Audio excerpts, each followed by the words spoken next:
देख रहे हैं आपका चैनल लीडर निष्पक्ष सदैव तत्पर का इस्तेमाल करना, नारों का इस्तेमाल करना, इतनी गंभीर चर्चा के दौरान जब हम जवाब दे रहे हैं, हमने एक एक इनके साथी की बात को सुना और हम उम्मीद करते थे जब हम बोलेंगे तो वो भी सुनेंगे सारी बात को, जैसे हमने उनकी बात को सुना। लेकिन ये दुर्भाग्य है कि जब हम जवाब दे रहे थे, एक एक बात को जवाब दे रहे थे सिलसिलेवार, तो जवाब में जो है उनने शोरगुल किया और बाधा पहुंचाने की कोशिश की। उसके बावजूद भी हमने एक एक बात का जवाब सदन के अंदर दिया है।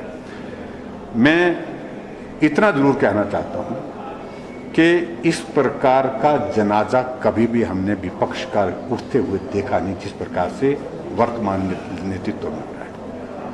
कांग्रेस का नेतृत्व इतना दिशा विहीन हो गया और जब उनके पास दिशा नहीं है, नेतृत्व नहीं है, तब ये इस प्रकार का एक वातावरण पैदा करने की कोशिश कर रहे हैं, शोरगुल डाल करके अपनी प्रेजेंस को दिखाने की कोशिश कर रहे हैं।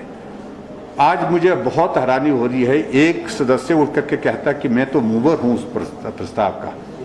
तो मूवर है तो रोका किसने आपको बोलने के लिए? बोलने वालों की सूची तो विपक्ष की ओर से आती है, विपक्ष के नेता के माध्यम से आती है कि ये बोलेंगे, इस क्रम में बोलेंगे। उनको बोलने का अवसर उनके नेता ने नहीं दिया तो हमारा कसूर थोड़ी उसमें है। अगर कांग्रेस के कुछ विधायकों को सूची में प्राथमिकता के आधार पर बोलने के लिए उनको स्थान नहीं दिया तो हमारा कसूर नहीं, वो कांग्रेस का, उस नेतृत्व का है। उससे उनको अपने नेतृत्व से प्रश्न पूछना चाहिए। लेकिन बाकी देशों में देश के दूसरे प्रदेशों में देखिए, विधानसभा का सत्र इस कोविड-19 के चलते 1 दिन का बुलाया जा रहा है, 2 दिन का बुलाया जा रहा है, 3 दिन का बुलाया जा रहा है। और हमने एक विषय पर चर्चा के लिए 2.5 दिन पूरे दिए। 2.5 दिन, पहले दिन जिस दिन प्रस्ताव हुआ उस दिन पूरे दिन चर्चा हुई, दूसरे दिन पिछले कल पूरी चर्चा हुई, आज हमने जवाब दिया। 2.5 दिन, जहां पूरे दूसरे राज्यों में 3 दिन का सत्र बुला रहे हैं या 1 दिन का या 2 दिन का बुला रहे हैं, वहां हमने एक नोटिस पर 67 के अंतर्गत जो स्थगन प्रस्ताव लाया था उस पर 2.5 दिन का चर्चा का समय दिया। इससे ज्यादा क्या चाहिए? और मैं समझता हूं कांग्रेस का ये नकाब उतर गया है, जो लोगों के सामने आ गया कि तुम अगर सत्ता में होते तो प्रदेश और देश को पता नहीं किस प्रकार से लूटते। इस संकट के क्षण में तुमने तो उदाहरण ऐसा प्रस्तुत किया जो आने वाली पीढ़ियां याद रखेंगी कि अपनी ही पार्टी को भी तुमने लूटने से नहीं छोड़ा। 12 करोड़ रुपए का बिल, फर्जी बिल जनरेट करके कांग्रेस मुख्यालय के लिए, केंद्र सरकार के लिए भेजा गया कि हमने पीपी किट बांटी है। कहां बांटी है हमें बताइए। उस वक्त तो बेतहाशा जरूरत थी। हमने मास्क बांटे, हमने सैनिटाइजर बांटे। सरकार 13 करोड़, उस वक्त जब वो चिट्ठी भेजी गई थी उस वक्त 13 करोड़ रुपए हमने सरकार ने खर्च किए थे, जिसमें हजारों की तादाद में हमने हिमाचल प्रदेश में जो दूसरे लोग लाए थे ट्रेनों में लेकर के आए। हम 13 करोड़ रुपए खर्चे थे उस वक्त, और ये 12 करोड़ रुपए के बिल जो है, सरकार के बराबर का बिल जो है, अपनी पार्टी हाईकमान को, यानी कि पार्टी को भी नहीं छोड़ा लूटने से। मंशा साफ दिखती है, चरित्र इनका साफ दिखता है। बेनकाब हैं, इसलिए उनसे उम्मीद ना प्रदेश की जनता को है ना देश की जनता को है।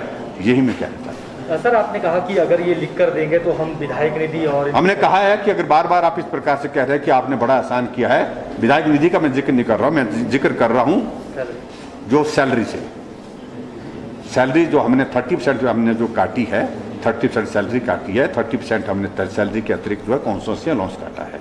और एक विधायक का लगभग वो 47, मतलब कुछ 47,000 के लगभग कट रहा है महीने का। अगर उनको बहुत आपत्ति है जिस प्रकार से वो बात कर रहे हैं, लिख करके दे दे, वापिस कर देंगे। वो एक जिम्मेदार विपक्ष की भूमिका निभाने में पूर्ण रूप से असफल हुए हैं और उसकी वजह से उनकी हताशा है।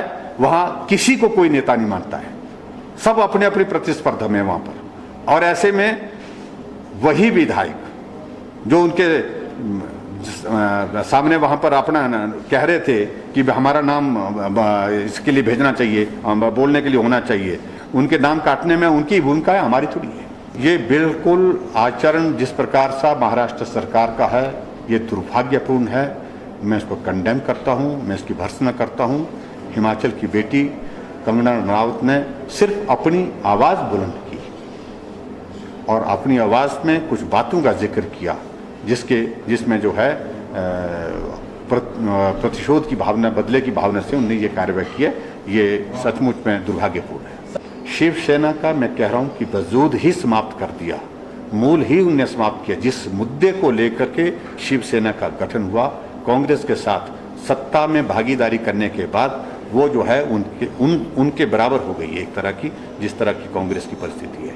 इसलिए मैं सिर्फ इतना ही कह रहा हूँ, ये सत्ता के लोभ में वो कह रहे हैं, सत्ता बचाने के लिए कह रहे हैं। भारतीय जनता पार्टी देश की नहीं दुनिया की सबसे बड़ी पार्टी है, उनकी लीडर में आने की आवश्यकता है।